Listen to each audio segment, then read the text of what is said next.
Hello बच्चों, मैं रितेश कुमार मिश्रा आपको क्लास 12 का फिजिक्स पढ़ा रहा हूँ, जिसमें से हमने ऑप्टिक्स चैप्टर स्टार्ट कर दिया है और ऑप्टिक्स में 2 लेक्चर हमने अपलोड कर दिया है। ये तीसरा लेक्चर है आपका। दूसरे लेक्चर में जो पिछला वीडियो था उसमें हमने आपको लास्ट टॉपिक जो बताने वाला था वो था गोलीय दर्पणों से प्रतिबिंब के बनाने के नियम। ठीक है, ये हमें बताना था, जो हमने कहा था नेक्स्ट वीडियो में आपको बताएंगे। ठीक है, तो स्टार्ट करते हैं। हमारा जो टॉपिक है गोलीय दर्पण से प्रतिबिंब बनाने के नियम। ठीक है, इसमें हम दोनों का स्टार्ट करते हैं, अवतल और उत्तल। अवतल यहाँ पे रहेगा, इसको इंग्लिश में हम कॉनकेव बोलते हैं, कॉनकेव। ठीक है, और इधर आपका आ जाएगा उत्तल, जिसको हम कॉन्वेक्स बोलते हैं। ठीक है, पहला नियम स्टार्ट करते हैं। फर्स्ट नियम क्या है इसका? ये आपका कॉनकेव यानी अवतल दर्पण है, ये इसका ध्रुव है और ये इसका फोकस है और ये इसका वक्रता केंद्र है। ठीक है, ध्यान से देखिए। फर्स्ट नियम इसका पहला नियम ये कहता है कि जब कोई किरणें अनंत से आती हैं यानी अनंत से मुख्य अक्ष के समांतर आएंगी तो क्या होगा। तो इसमें पहला नियम ये कहता है जब कोई किरणें अनंत से मुख्य अक्ष के समांतर आती हैं तो परावर्तन के पश्चात फोकस से होकर जाती हैं। कहाँ से होकर जाती है? फोकस से होकर जाती हैं। ठीक है, ऐसे उत्तल में देखा जाए तो इसमें ऐसा लगेगा कि जो अनंत से किरणें आई हैं वो परावर्तन के पश्चात फोकस से होकर यानी फोकस से आ रही थी। कहाँ से आ रही थी? फोकस से आ रही थी। ये देखिए, ये समांतर किरणें आई। ठीक है, परावर्तन के पश्चात अगर कोई व्यक्ति देखेगा यानी देखने वाले का आँख यहाँ पे होगा, यहाँ पे उसका आँख होगा। ठीक है, तो वो देखेगा तो उसे लगेगा कि वस्तु ये प्रतिबिंब ये किरण कहाँ से आ रही थी? ये किरण उसके फोकस से आ रही थी। ठीक है, समझ में आया कि नहीं? फोकस से आ रही थी, उसे महसूस होगा, यहाँ महसूस हो रहा है, रियल में नहीं मिल रहा है, यहाँ रियल पे। ठीक है, दूसरा नियम ये है कि जब कोई किरणें यानी इसके फोकस से आपतित होती हैं। कहाँ से? फोकस से होकर आपतित होती हैं। फोकस से होकर आपतित हो रही हैं तो परावर्तन के पश्चात मुख्य अक्ष के समांतर किरणें जाती हैं, यानी परावर्तित होकर मुख्य अक्ष के समांतर किरणें यहाँ पे जाती हैं। ठीक है, यहाँ पे क्या होता है? जब कोई किरणें मुख्य फोकस की ओर आती हैं, ठीक है, किसकी ओर आती हैं? मुख्य फोकस की ओर आती हुई प्रतीत होती है। यहाँ पे ये मुख्य फोकस है। जब कोई किरणें इधर आती हुई प्रतीत होंगी तो क्या होगा? परावर्तन के पश्चात मुख्य अक्ष के समांतर हो जाएगा, ये मुख्य अक्ष के समांतर किरणें आएंगी। ये दूसरा नियम था। तीसरा नियम देखिए आप। तीसरा नियम क्या कहता है कि जब कोई किरणें दर्पण के केंद्र से, किसके? दर्पण के केंद्र से, ये इसका फोकस है और ये इसका केंद्र है, केंद्र से आती हैं, केंद्र से होकर आती हैं तो परावर्तन के पश्चात, ध्यान से देखो, परावर्तन के पश्चात उसी रास्ते से यानी केंद्र से ही होकर वापस लौट जाएंगे। ये तीसरा केस था। इसमें देख लो तीसरा केस, ये है आपका ध्रुव, ये है फोकस और ये है इसका वक्रता केंद्र। ठीक है, जब कोई किरणें इसके केंद्र की ओर आती हुई प्रतीत होंगी यानी केंद्र की ओर आती हुई प्रतीत हो रही थी तो परावर्तन के पश्चात उसी रास्ते से लौट जाएंगे। ठीक है, ये तीसरा था। चौथा केस आप देख लीजिए। चौथा ये कहता है कि जब कोई किरणें इसमें, यहाँ पे देखो, ये फोकस हो गया, ये वक्रता केंद्र हो गया। जब कोई किरणें इसके ध्रुव पर आपतित हों, ध्रुव पर, तो जितने कोण से मुख्य अक्ष से जितना कोण बना के आई हैं उतना ही कोण बना के चली भी जाएंगी। ठीक है, उतना ही कोण बना के चली भी जाएंगी। ठीक, ऐसे इसमें भी होगा, ऐसे इसमें भी होगा। ये इसका ध्रुव है, ये इसका फोकस है, और इधर बना देते हैं इसका वक्रता केंद्र। ये देखिए जितना कोण बना के आई है उतना ही कोण बना के चली जा रही है। ठीक, ये चारों नियम आपको याद रखना है। इन्हीं चारों नियम के सहारे हम गोलीय दर्पणों द्वारा प्रतिबिंबों का बनना कैसे बनता है उसको हम देखते हैं। ठीक है, कितने केस उसमें आते हैं वो हम देखेंगे इसी चारों नियम के सहारे। ठीक है, चलिए इसका स्क्रीनशॉट ले लीजिए, मैं इसको मिटा रहा हूँ। ठीक है, अब हेडिंग बना लीजिए आप, गोलीय दर्पणों द्वारा प्रतिबिंबों का बनना, जिसमें आप पहला हेडिंग बना दीजिए अवतल दर्पण द्वारा प्रतिबिंबों का बनना। अवतल दर्पण द्वारा प्रतिबिंबों का बनना। ठीक है, आप हेडिंग बना लिए हैं, अवतल दर्पण द्वारा प्रतिबिंबों का बनना। तो मैं स्टार्ट कर देता हूँ, मैं केवल यहाँ पे अवतल दर्पण लिख देता हूँ। अवतल यानी कॉनकेव। ठीक है, चलिए इसमें पहला केस, जब वस्तु की स्थिति, जब वस्तु की स्थिति कहाँ पे हो, अनंत पर हो, अनंत पर हो, तो प्रतिबिंब कहाँ पे बनेगा, अनंत पर हो। ठीक है, अब मैं बार बार ये नहीं लिखूंगा जब वस्तु की स्थिति। ठीक है, अब मैं केवल वस्तु का पोजीशन लिखूंगा, कहाँ पर हो, ये चीज़ें लिखूंगा। ठीक है, ये आप लिखते रहिएगा बार बार, जैसे 6 केस बनेंगे, 6 केस में मैं आपको बताता रहूँगा कि आपको ये नोट करना है। ठीक है, तो पहला केस, जब वस्तु की स्थिति कहाँ पे हो, अनंत पे हो, तो प्रतिबिंब कहाँ पे बनेगा, तो पहले बना के देख लेते हैं। ये है आपका कॉनकेव यानी अवतल दर्पण, ये इसका हो गया ध्रुव, और ये हो गया फोकस, और ये हो गया इसका वक्रता केंद्र।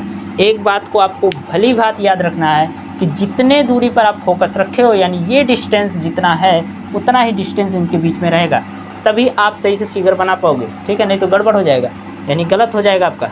ये आपको रिलेशन हम बताएंगे कि जो फोकस दूरी होती है वो वक्रता केंद्र का क्या होता है, आधा होता है। वक्रता केंद्र नहीं, वक्रता त्रिज्या का आधा होता है। जो फोकस दूरी होती है वो वक्रता त्रिज्या का आधा होता है। ठीक है, ये चीज़ आपको इसमें रिलेशन होता है। ये किसके लिए होता है, केवल दर्पण के लिए होता है। ठीक है, तो ये आपको याद रखना है। चलिए यहाँ पे ध्यान देते हैं, जब वस्तु की स्थिति कहाँ पे है, अनंत पे, तो अनंत से किरणें आ रही हैं, वो भी समांतर, किसके, मुख्य अक्ष के समांतर। तो यहाँ पे देखिए मुख्य अक्ष के समांतर आई, तो एक किरण आई, ये किससे होकर गई, फोकस से होकर गई, नियम याद है। एक किरण और भी आ रही है, मान लो इधर से आ रही है एक किरण अनंत से, और ये यहाँ दर्पण पर पड़ी, तो ये कहाँ से होकर जाएगी, ये भी मुख्य अक्ष के समांतर है, तो ये भी फोकस से होकर जाएगी। तो प्रतिबिंब कहाँ पे बना, फोकस पे। अब मान लो ऐसा भी कंडीशन हो सकता है कि मुख्य अक्ष के समांतर ना होके आपस में भी समांतर होके आए, तो जब किरणें आपस में समांतर होकर आएंगी तो फोकस पे ना बन के फोकस तल पर बनेंगी। आपको फोकस तल बताया हूँ, आप पिछला वीडियो देखिए, उसमें फोकस तल बताया हूँ। ठीक है, तो फोकस तल पे जाके बनेंगे। ठीक, तो आपका फर्स्ट केस, इसमें क्या बनेगा, पहला प्रतिबिंब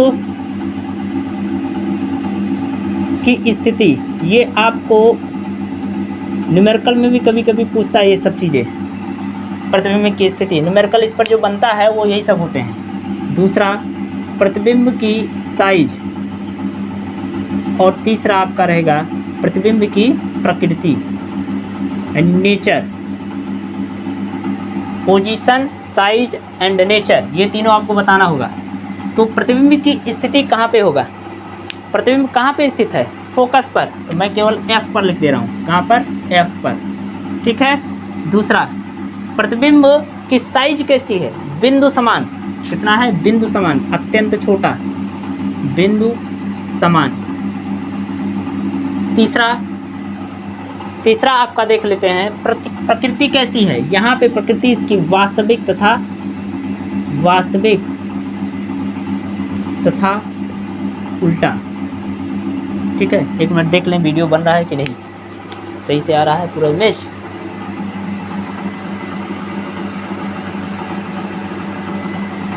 हाँ, वीडियो रिकॉर्ड हो रहा है। चलिए दूसरा केस देख लेते हैं। जब वस्तु की स्थिति अनंत से पहले यानी वक्रता केंद्र के पीछे, ध्यान से देखो, अनंत से पहले और वक्रता केंद्र के पीछे, यानी आप लिख सकते हो सी के पीछे। आप ये लिख लेना, ये किसकी स्थिति लिख रहा हूँ, वस्तु की स्थिति है। जब वस्तु की स्थिति सी के पीछे हो, ठीक है, सी के पीछे हो यानी वक्रता केंद्र के पीछे हो, तो प्रतिबिंब कहाँ पे बनेगा, ठीक है। दूसरा केस ये है, आप हेडिंग बना लीजिएगा उसको लिख के, ये हमने बना दिया। ये हो गया इसका ध्रुव, ये हो गया इसका फोकस, ये हो गया इसका वक्रता केंद्र, और ये मान लो वस्तु है। अब यहाँ वस्तु है, यहाँ वस्तु बहुत बड़ा था, ठीक है, ऐसा मान के चलो, इसलिए अनंत आया, अनंत पे रखा था। अब ध्यान से देखो, ये एक नियम है, उससे एक समांतर किरणें आई, किसके, मुख्य अक्ष के समांतर लेकर आया। अब यहाँ परावर्तन के पश्चात कहाँ से होकर जाएगी, परावर्तन के पश्चात फोकस से होकर जाएगी। कहाँ से, फोकस से, ठीक है, ये फोकस से होकर गई, समझ में आया। दूसरा किरण कहाँ से, इसके केंद्र से पास करा देते हैं, इसके केंद्र से होकर गया। ध्यान से देखो, केंद्र से गया तो उसी रास्ते से लौट आया, दोनों मिले कहाँ, यहाँ पे, दोनों यहाँ पे मिले तो प्रतिबिंब कहाँ बना, ये बन गया आपका प्रतिबिंब। समझ में आया कि नहीं, ये प्रतिबिंब बन गया आपका, ठीक। तो अब ध्यान से देखो, ये तीनों केस, पहला प्रतिबिंब की स्थिति कहाँ पे है, प्रतिबिंब सी तथा एफ के बीच में है, सी तथा एफ के बीच, सी तथा एफ के बीच। दूसरा, प्रतिबिंब की साइज कैसा है, प्रतिबिंब का साइज वस्तु से छोटा है, वस्तु से छोटा, ठीक है। तीसरा केस, वास्तविक तथा उल्टा ही रहेगा, वास्तविक तथा उल्टा, ठीक है, वास्तविक तथा उल्टा। थर्ड केस देख लीजिए इसका, पहला जब वस्तु की स्थिति कहाँ पे था, अनंत पे। दूसरा, जब वक्रता केंद्र के पीछे हो गया, और अब कहाँ पे आ जाएगा, वक्रता केंद्र पर, यानी वस्तु की स्थिति कहाँ पर आ जाए, सी पर। कहाँ पर, सी पर। तो प्रतिबिंब कहाँ पर बनेगा, ये देखिए, ये आपका अवतल दर्पण, ये इसका ध्रुव हो गया, ये इसका फोकस हो गया, और ये इसका वक्रता केंद्र हो गया, और यहीं पर वस्तु आ गया। वस्तु से एक इसके टिप से, यानी इसके हेड से हमने क्या किया, एक समांतर किरण भेज दिया, इससे मुख्य अक्ष के, और परावर्तन के पश्चात कहाँ से होकर जाएगा, फोकस से होकर जाएगा, ये ध्यान दे दीजिए। और दूसरा किरण अब हम वक्रता केंद्र से तो भेज नहीं सकते क्योंकि उसी बैठा है, तो फोकस से भेज देते हैं। और फोकस से भेजेंगे तो एक बात का आपको याद रखना है कि ये फोकस से ये गया मुख्य अक्ष के समांतर, ठीक है, ये गया और मुख्य अक्ष के समांतर होकर किरण लौट आई। अब नियम याद है आपको, दूसरा नियम, कि जब कोई किरण फोकस से होकर जाती है तो मुख्य अक्ष के समांतर होकर परावर्तित हो जाती है, ठीक है। देखो, मुख्य अक्ष के समांतर होकर जा रही परावर्तन के पश्चात। यहाँ से देखो, ये इसका प्रतिबिंब बना, ये देखिए, जितना बड़ा वस्तु था उतना बड़ा प्रतिबिंब है यहाँ पे, ठीक है, जितना बड़ा वस्तु था उतना बड़ा प्रतिबिंब है। तो इसमें फर्स्ट केस इसका सी तथा एफ के बीच में यहाँ पे था, और यहाँ कहाँ पे है, सी पर ही है, कहाँ पर, सी पर, ठीक। दूसरा केस देखो, पहला प्रतिबिंब की स्थिति सी पर, दूसरा प्रतिबिंब की साइज कैसा है, वस्तु से के समान, वस्तु के समान या वस्तु के बराबर, वस्तु के समान,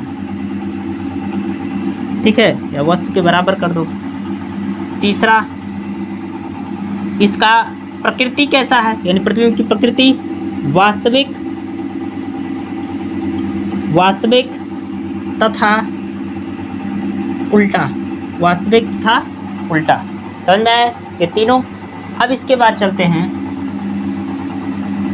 अभी तीन और बचे हुए हैं। तो ये चौथा केस यहाँ पे, जब वस्तु की स्थिति कहाँ पे आ जाए, वक्रता केंद्र, और यहाँ पे देखो वक्रता केंद्र पर था तो वक्रता केंद्र और एफ के बीच में, तो यहाँ पे लिख देता हूँ सी तथा एफ के बीच। जब वस्तु की स्थिति सी तथा एफ के बीच में हो, वक्रता केंद्र तथा फोकस के बीच में हो, तो अब ध्यान से देखिए, ये चीज़ कहाँ पे बनेगा प्रतिबिंब। चलिए, यहाँ पे बनाने के लिए हम क्या करते हैं, आ जाएगा, छोटा बनाए तो आ जाएगा, छोटा बना देते हैं, आपको समझने देखिएगा ध्यान से। यहाँ पे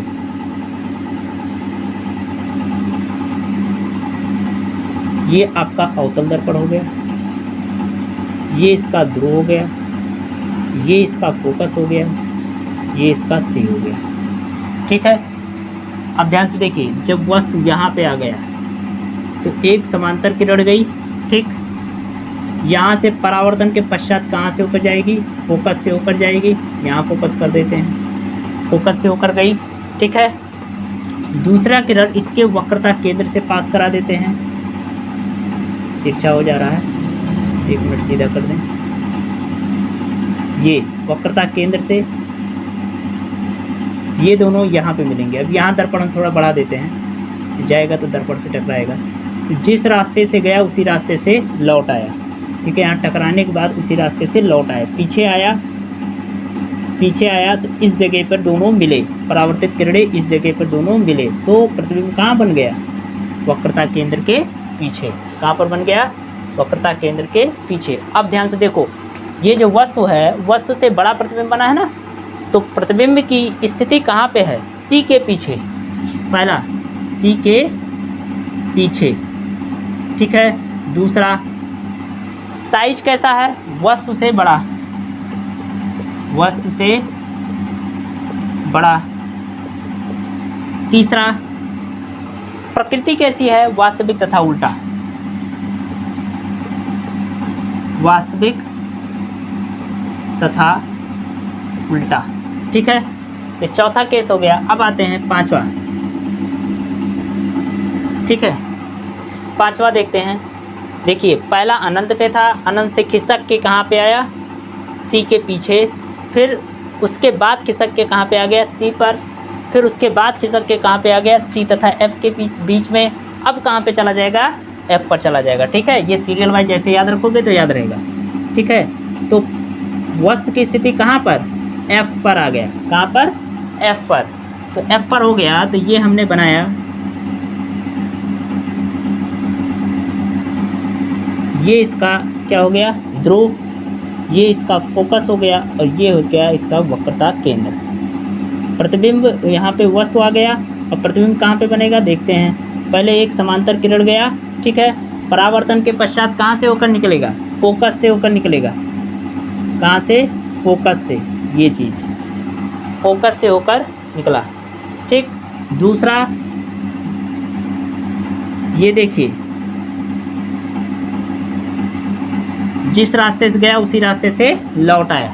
ध्यान से देखो, ये लाइन थोड़ी सी टेढ़ी हुई है, ये जब सीधी हो जाएगी तो ये ऐसे जाएंगे, यानी ये दोनों ऐसे आपस में कहीं मिलने वाले नहीं हैं, ठीक है। ना इधर मिलेंगे और ना इधर मिलेंगे, यानी ऐसा ये कहाँ पे बनेगा, अनंत पर बनेगा।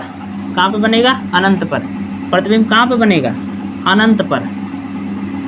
प्रतिबिंब की स्थिति अनंत पर। दूसरा साइज अत्यंत बड़ा, आप कह सकते हो आवर्धित, अत्यंत आवर्धित, आप बहुत बड़ा है, ठीक है, बहुत बड़ा, बहुत बड़ा, ठीक है। अब ये जाएगा तो बहुत बड़ा ही तो बनाएगा। तीसरा थर्ड कंडीशन, वास्तविक तथा उल्टा, वास्तविक तथा उल्टा, यानी प्रतिबिंब की प्रकृति कैसा है, वास्तविक तथा उल्टा है, ठीक है। छठवां केस, और इसका अवतल का अंतिम है। अब कहाँ पे जाएगा, देखिए धीरे धीरे ऐसे इधर बढ़ रहा है तो फोकस पे पहुँच चुका। अब कहाँ पे चला जाएगा, फोकस तथा ध्रुव के बीच में। एफ तथा, यानी वस्तु की स्थिति कहाँ पे है, एफ तथा ध्रुव के बीच, एफ तथा ध्रुव के बीच, ठीक है। तो देखते हैं, यही एक केस इसमें होता है जिसमें आभासी प्रतिबिंब बनता है और वस्तु से बड़ा होता है, ठीक है। ये फोकस है और ये आपका वक्रता केंद्र, ये वस्तु हो गया, ये समांतर किरण गई, ठीक है। परावर्तन के पश्चात कहाँ से होकर जाएगी, फोकस से होकर जाएगी। ये देखिए फोकस से होकर आई है, ठीक है। दूसरा वक्रता केंद्र से, वक्रता केंद्र से ये देखिए गई, उसी रास्ते से लौट जाएगी। ये देखिए इधर से गई, उधर से लौट आई। अब ये इधर जाएगा, ये इधर जाएगा, ऐसे जाके जगह बढ़ते जाएंगे, इधर मिलने का कोई चांस नहीं। आगे देखिए, आगे मिलेगा, आगे हमें महसूस होगा, कहाँ मिलती हुई महसूस होगी, ये देखिए यहाँ पे महसूस हो रहा है, ये वस्तु का प्रतिबिंब बना। ठीक है, वस्तु का प्रतिबिंब ये बना।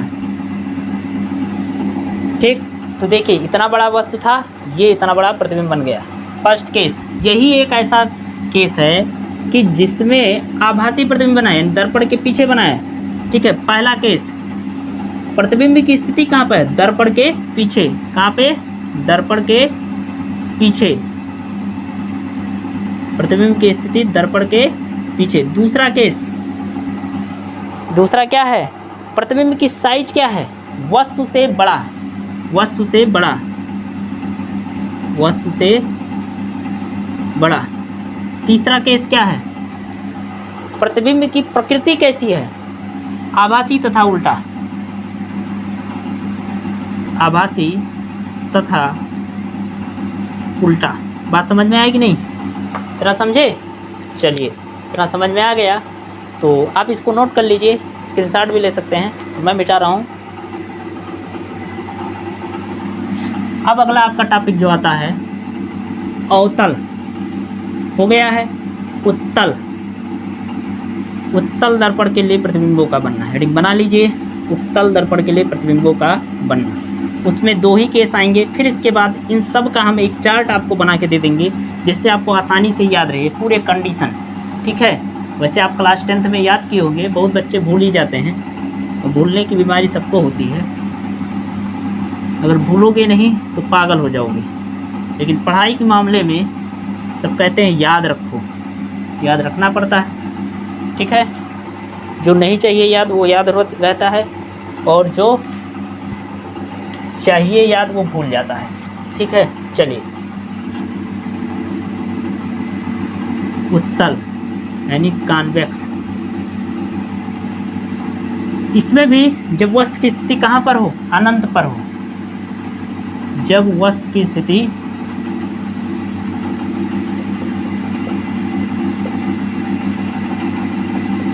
अनंत पर हो।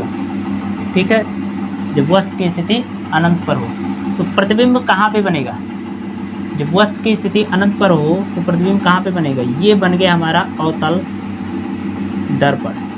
ठीक है, ये हो गया इसका ध्रुव, ये इसका फोकस, और ये हो गया इसका वक्रता केंद्र। अनंत पे है तो इससे भी समांतर किरणें आएंगी, वो भी मुख्य अक्ष के समांतर हम यहाँ पे दिखा रहे हैं। ये समांतर किरणें आ रही थी, ठीक है, अनंत से आ रही थी। ठीक है, तो परावर्तन के पश्चात क्या होगा, फोकस से आती हुई महसूस होगा, जो यहाँ देखेगा ऐसा लगेगा फोकस से किरणें आ रही थी।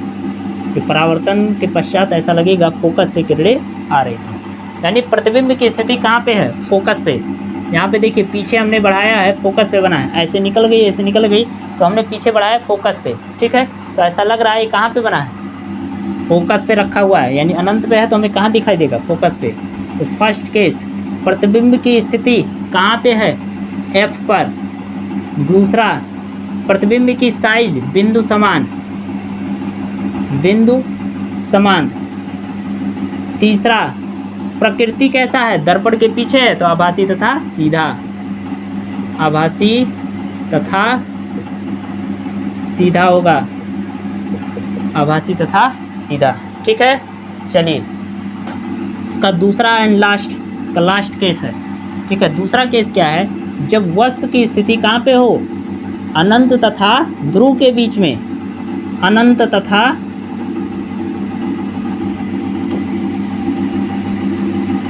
ध्रुव के बीच, अनंत तथा ध्रुव के बीच, आप पी भी लिख सकते थे।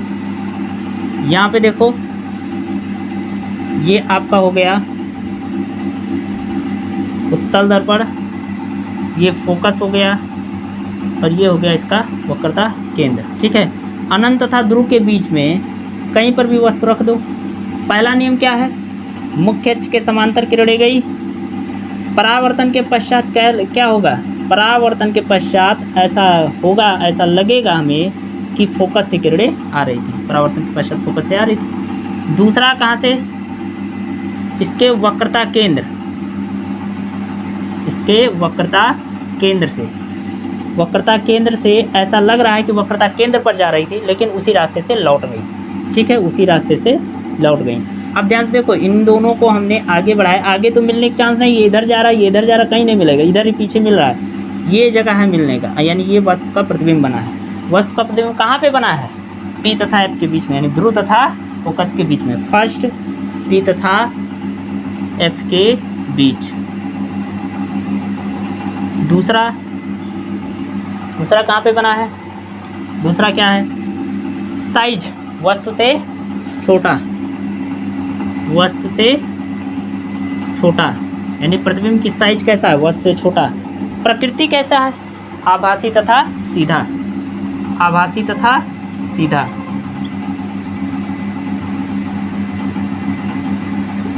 आभासी तथा सीधा। ठीक है, चलिए इतना हो गया। अब इसका हम एक चार्ट बना देते हैं।